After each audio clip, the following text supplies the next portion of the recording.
Hey, my name's Travis Bull Johnson. I'm running for Congress against Michelle Fischbach. There's no money in ending war. There's no money in limiting government. To me, part of what makes America great are our small businesses, our small farms, and that's what's getting squeezed out by the establishment politicians. That's why I say, raise cattle and not taxes. Hey, my name's Travis Bull Johnson. Hey, good morning, everybody. Welcome to Independent is Power, episode 25. Trying out a new microphone here. It's something I've never had to deal with before. So if you have any problems hearing me or if I am too loud, please just ring in on the comments and let me know. A couple things we're planning on talking about this morning. First of which is the Speaker of the House election that went on over the past week. I believe it was 15 tries before Kevin McCarthy finally won the speakership. And I got a kick out of it last night because right after he won, he posted something on Twitter going, "Hey, thank you. This shows you I will never give up. I will never give up and never give up on you." And my response for that was pretty simple. It's never been about us. Nothing in Kevin McCarthy's political career has ever been about us. It's been about him. And even when he was running for speaker, his comment wasn't a matter of showing how he was qualified for it. It was the fact that he says, "Well, I earned this." Well, by serving the people, how do you earn it? No, you didn't earn anything. You've just been in the chute the longest. So I was very disappointed with the 20 GOP reps who, well, let me rephrase that. I was very ecstatic with the 20 GOP reps that started that battle and held on for as long as they did. But in the end, 16 of them caved. I was very disappointed in that. The other thing that disappointed me was Massey. I mean, I'm a big firm supporter of Thomas Massey.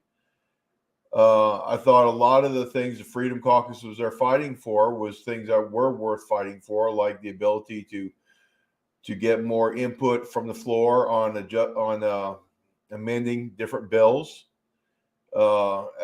returning the power back to the floor to call for basically to remove the speaker. And one of the things I got a kick out of is a lot of people were going, "Oh, that's a major concession of McCarthy to lower that barrier down to one person to be able to call for the speaker." I was like, no, it's not. That was the norm until 4 years ago when Pelosi changed it to secure her position. So this should not have been anything that he was big concession of his to go back to the norm. And that's kind of the problem we're having with a lot of these politicians is once they get something, you got to pull it back by, any means necessary to put it back into people's hands. And to me, that was just a perfect symbol of what that position has become, the power it has taken. And, I was very disappointed that Thomas Massey was not among those 20 people fighting that battle. I was even more frustrated with him when the first couple of days you had Justin Amash there sitting on the floor with Thomas Massey. We're all assuming it's because he's going to nominate Amash for Speaker of the House, which to me would have been great because then you have this person who's a speaker who's not beholden to either side, who can really work at running the House's business. And the fact that he never did nominate him to the floor and that never did come up despite hints coming that it might be, to me was very disappointing. It was false advertising for the most part. And so, and I don't know how much that false advertising was from Massey and how much of it was other people's wishful thinking, but it definitely got my hopes up. And to see it not even, him not even be nominated, well, I think that could have been a consensus candidate. A lot of people would have flocked around. Was very disappointing. So at the end of the day, nothing changed, and that's we'll wait and see how many of these promises that McCarthy made to the Freedom Caucus and those guys, how much of that actually plays out. We'll see what happens on Monday when they start pushing the rules forward. For those of you who don't understand, on Monday they're going to be pushing the rules of the House forward, which is, for lack of a better term, is almost like our bylaws for any other organization. It kind of stipulates how meetings are going to be run, how Congress is going to be run. And and that's kind of what limits a lot of things going on the floor, is based off of the House rules. And it's like anything else, majority party kind of sets the rules and everybody else has to kind of go with it. It's one of the reasons I want to push so hard and so strong on our new Constitutional Republic Party, so that no party is in the majority with that much power of being able to dictate to everybody else, this is how it's going to go. If we can get in there and get a few seats and prohibit any one party from being the majority, then at least we can get to a consensus on how things need to run. And yeah, Pat, this is a new mic. I hope you can hear me okay. I'm kind of new with it, so I'm not sure if I'm close enough or too far or what.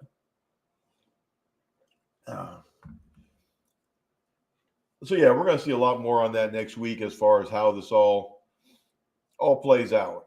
I mean, again, I'm really disappointed. I believe the GOP lost an opportunity there, and but on the flip side, it's a great boon for our Constitutional Republic Party, because it once again shows that the GOP does not have what it takes to represent the American people, and then they are so tied at the hip to their corporate overlords, who are the ones who really wanted to see Kevin McCarthy win that speakership. The fact that it took a week to do so, hey, I think that was great. Okay, I think that is democracy or a Republican action. I think you have all these people out here saying, these are our opinions, this is what we think needs to happen. And it's that dialogue and that compromise that comes from that helps us find a consensus that most people can live with to move forward. And I think that's missing right now, because you saw it, 90% of the GOP was, well, Kevin's the guy, so that's who we have to support. And it was kind of support him no matter what, because otherwise we look like idiots. Well, guess what? No, it shouldn't have been that way ever. Okay. This is something that kind of debate needs to continue. I'll be almost willing to bet that the U.S. Our representatives to Congress, to the U.S. House, probably spent more time on the floor this week than they have in any 3 or 4 month period in the last 4 or 5 years. And that's not the way it's supposed to be. I mean, again, there's times on the floor where there is nobody there except for the people speaking in the microphone. To me, that is their place of duty. For a certain amount of time each day, for the House's business to be conducted, that's where they need to be. Yes, they can have certain office hours to meet with constituents and so forth, but primarily they need to be on the floor debating legislation and moving the country's business forward. Not spending all the time that they are on fundraising. And you've heard me go on that before, and I'll probably go on again and again. But yeah, exactly, John. If they put this much effort and debate into the omnibus bill, that would have been great, instead of shoving it up there and say, hey, you need to vote on this, yes or no. That's a whole different story for her. And that is one of the things the 20 GOP reps were fighting for, is the 12 independent allocation bills to be pushed forward over an omnibus bill. They were also fighting to have at least 3 or 5 days to review a bill once it has been read onto the floor before they have to be required to vote for it. So, I mean, excuse me, the 16 who gave up, at least they did get something out of the deal. Okay. We did make some progress, but again, I would have preferred not to see Kevin McCarthy not being involved in there at all, and somebody else in that speaker role whose priority has always been to the people. I'll be the first to say I'm not a fan of Matt Getz. I've had a lot of negative things to say about him over the year. I think he's mostly attitude and hairspray.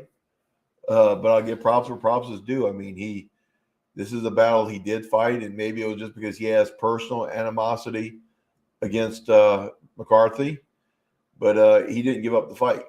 I mean, he kept it up to the very end, and I do appreciate that, regardless of what his motivations were.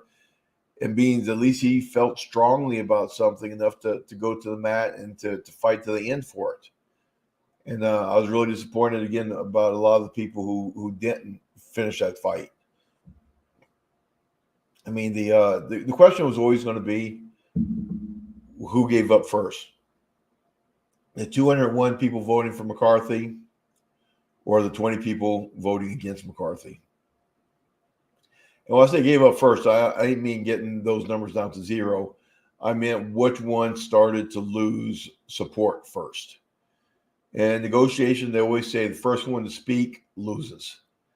And once those 20 people started to lose people because they started to agree to deals, they spoke first. And at that point, it was just a matter of the writing on the wall and how many votes it was going to actually take.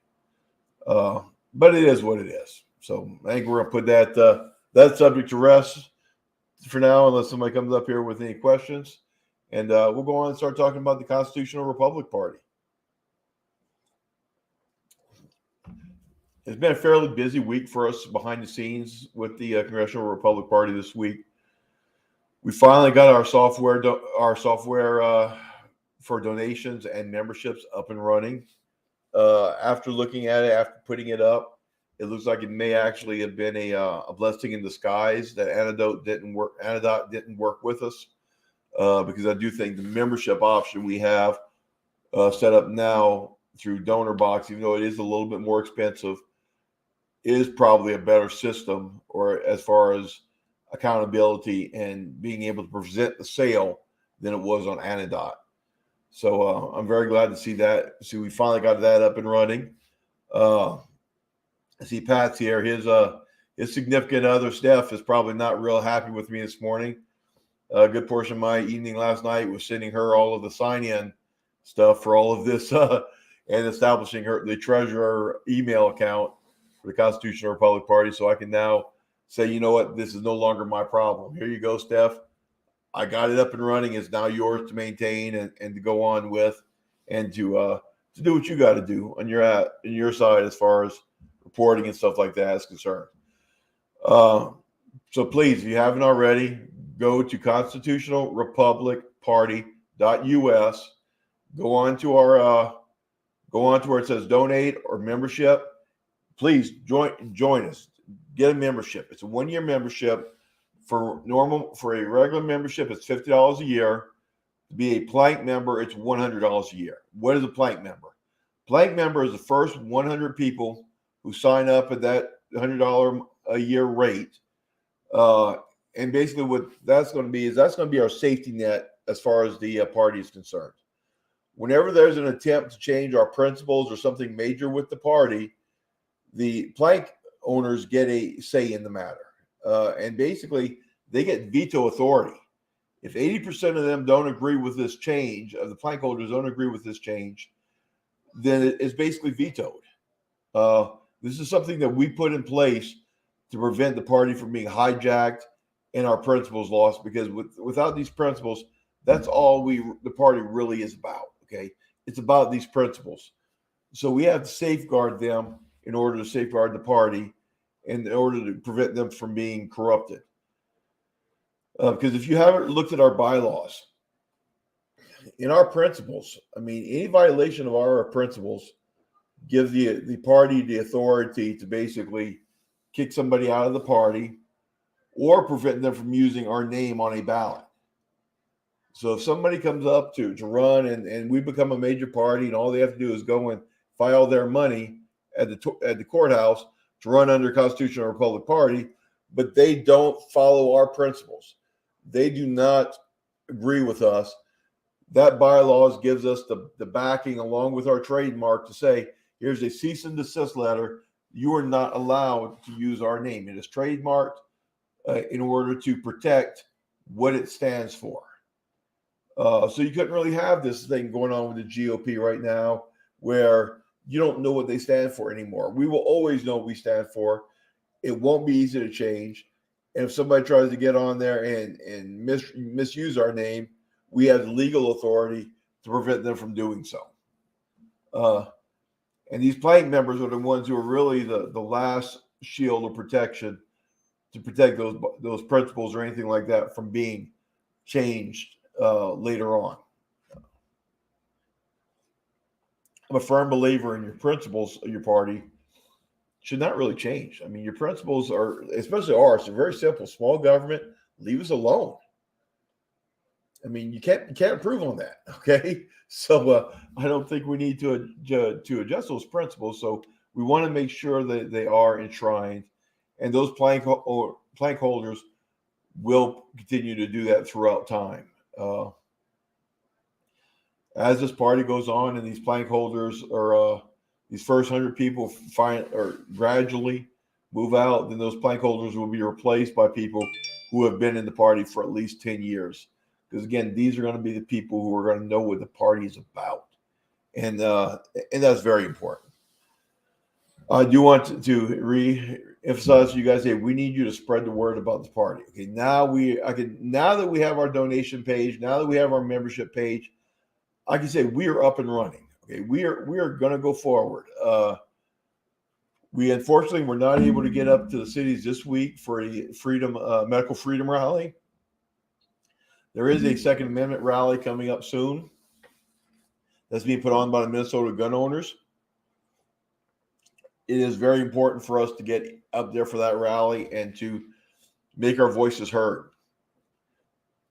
The Democrat legislator here in Minnesota are trying to change the law. There's a couple major changes they're trying to make, one of which we're looking for the details on it, but it would have the equivalency of taking us from being a shall issue state to a may issue state. What does that mean? In Minnesota right now, if you file for a permit to carry, unless they can come up with a good reason to deny your permit, they have to issue it. With some of the verbiage that's being used now in this proposed change, it'll give them more avenues to look at so they don't have to issue it. And I think that in itself is a huge infringement. They also want to expand our background checks and create a pseudo registry of people who own guns. By basically saying for the people who do sell us the guns, they have to basically keep those records of that background check for it did not list an expiration date. So they will always have that record of being able to go tell us everybody you sold the gun to. I mean, and that is basically a registration. I mean, not registration. Yeah, a database of all the gun owners in the state. And I believe that's wrong. I mean, that's the first people the police or anybody's going to visit if ever it comes to a point where they declare martial law or decide to try to take away our Second Amendment rights. Those are the doors who are going to be knocked on. And originally, when this push through for background checks was being pushed, it was under the understanding of, hey, they're going to do this background check, it passes, and it goes away. I mean, there was not supposed to be any record of it kept long term. It was just supposed to be a screening process. But as we see, as time has progressed, is slowly switching from a screening process to a registration. And to give them a list of whose doors to knock on is where I think this is going. And I mean, call me a conspiracy theorist, but hey, it is what it is. So I think we do need to make sure we show up at the Capitol and to fight these issues. The issues that are being fought this week with the Medical Freedom Act, for those of you who are not paying attention, there are two bills in front of the House now as far as medical freedom is concerned, or the Senate. The first of which would remove exemptions from kids having to have the COVID vaccination before they go into school. Right now, you can get an exemption. Basically, that proposed change would eliminate that exemption. The second one would basically require any teacher, anybody who works at these schools, to be vaccinated. And if I remember right, it also eliminated any exemptions. So that's part of what these guys were out there fighting for this week. Unfortunately, due to weather and a couple other situations where we had already booked ourselves for that date, we weren't able to get up there. And I'm really sorry about that, because that's the prime thing with our party, with our new party. We want to be there. We want to show up. We want people to go say, hey, we're with this party and we back this freedom, this ideal of freedom. We back this ideal of medical autonomy. We back the Second Amendment with all that we have. And we're not afraid to be here and show it. If you look at these issues that are important to you, whether it's medical freedom, whether it's legalization of marijuana, whether it's ending the wars, when you go to these events to push these principles, do you see a political party there? No. It means they'd have to stand for something. You'll see some individual members of the parties there, but you don't have anybody with the party going, we are here to support this issue because we believe in it. Because they want to have that deniability later. I don't want this party to be, I'm hoping this party will not be like that. I'm hoping that we will actually show up with our colors flying when there's an event for something that we as a party believe in when it comes to our freedoms and our limiting government. So that's kind of my 2 minutes or two seconds on that topic. Let me go to the comments. Let me see what we have coming in here. Yep, Luke, definitely Minnesota is turning into the new California. We're the only thing that can stop it. And we do need stand your ground in Minnesota. I'm a firm believer in stand your ground. My house is mine, and mine is to protect. I mean, I shouldn't be required to retreat until I can't anymore. I mean, I need to be allowed to defend what is ours. And it's not a matter of me treasuring my possessions more than your life. It is a matter of you treasuring my possessions more than you treasuring your life if you come onto my property to try to take what is ours, what we have earned, what we have worked for. And I think that right of self-defense at that point is a fundamental right of being an American, is that ability to defend yourself and what is yours and your family. I mean, I can't stress that enough. So yeah, I very much believe in that. One of the topics I'm going to touch on real quick is I posted some things on Rocks and Cows the other day. And one of the first things that came up about our party was that, in fact, we're going to split the vote and we're going to weaken conservatives. My point and I keep drilling this week after week, and hopefully eventually it gets through to some people, is we're not going to weaken anything. We are our own party. The GOP is not conservative in any way, shape, or form in its current iteration. They have not shown that they can win in the state. What are you actually losing? I mean, the GOP does not control the House, the Senate, the governor, the Secretary of State, not even the auditor, nothing. Okay.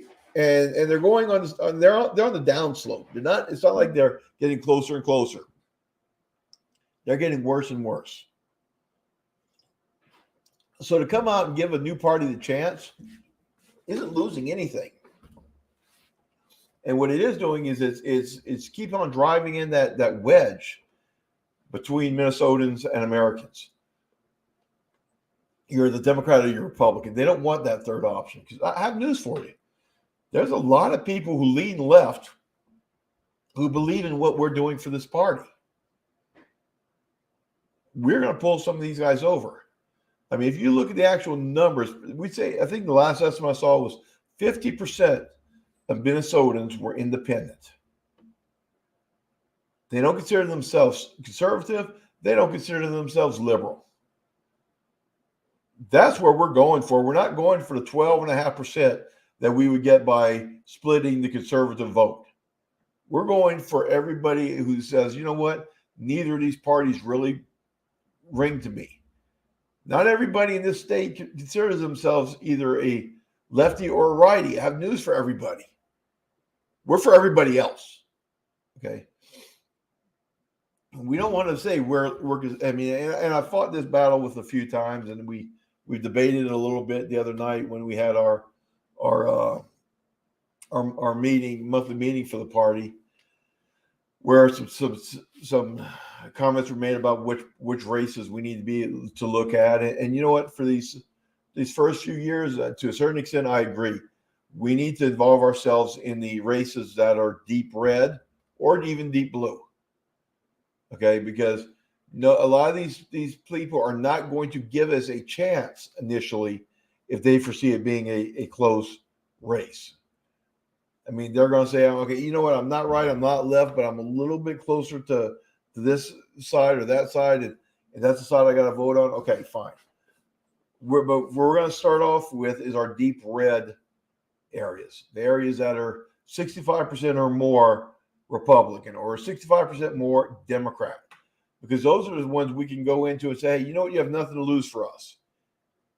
Either we win or the people you would want to win anyway is going to win because they're such big favorites. So give us a chance. So those are the races we're going to look at, which is a lot of the races here in the 7th district. It's a lot of the races in the 1st district, for that matter. The parties have screwed themselves by making these districts so blue and so red, because it's going to allow us to go in there and take big chunks of support. It's going to give us the breathing room of telling people, hey, you can take a chance on us. And it's going to be up to us what we do with it. So one more time before I sign off, please go back and visit the Constitutional Republic Party.us page. If you haven't already, become a member, donate to the party, because to grow a party is going to take money. We need to do advertising. We need to get the word out. There's so much we can do on social media, and I'd appreciate it if a lot of y'all would take your social media and share it as well, get the word out. But there are going to be some things we're going to have to spend money on. We're going to have to spend money if we want to be able to attend these rallies getting there. We're going to have to spend money on advertising, whether it's on social media, whether it's billboards. We're going to have to make ourselves known if we want to get the earned media credit. And that's only going to happen by growing the party. Get us to 100, get us to 1,000, get us to 10,000 members. At that point, people can't ignore us anymore. So thank you all very much for showing up today. If you have any questions, feel free to shoot out a message or comment to me. I do look at these comments even after we get off, so I can still answer your comments on writing, even if I'm not there to do it verbally. And remember, independent is power. Thank you very much for joining us. Everybody have a great day. Bye.